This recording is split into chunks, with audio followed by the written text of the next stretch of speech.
Mamoskop cihazı meme kanseri ameliyatlarında 3 eksen kesitsel ve 3 boyutlu hacimsel görüntüleme yapmak suretiyle cerrahın çıkarttığı tümörün gerekli cerrahi sınırlarını tespit etmeye yarayan derin teknoloji tabanlı bir buluş ve cihaz.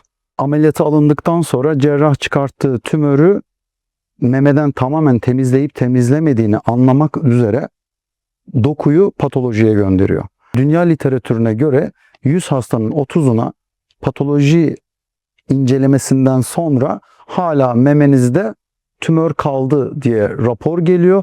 Böyle olunca da bu 100 hastanın 30'u maalesef tekrar ameliyatlara, ikinci hatta üçüncü ameliyatlara alınmak suretiyle o sıkıntılı süreci bir daha yaşamış oluyor. Biz bu noktada buluşumuzda şunu öneriyoruz. Diyoruz ki cerrahın ameliyat sırasında çıkarttığı tümörü hemen o anda cihazımızla tespit etsin.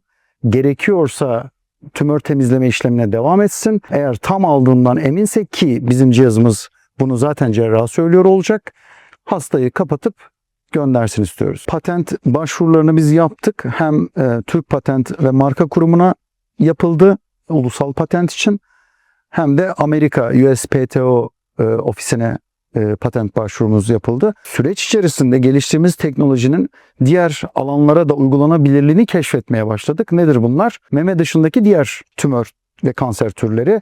Tiroidden tutun ince bağırsak, kalın bağırsak, rahim ağzı kanseri, karaciğer, akciğer, pankreas gibi tümörlerin de altyapısını hazırladık. Tam bu kapsamda da yeni teknolojiler doğdu. Tomoskop, dentoskop ve nanoskop.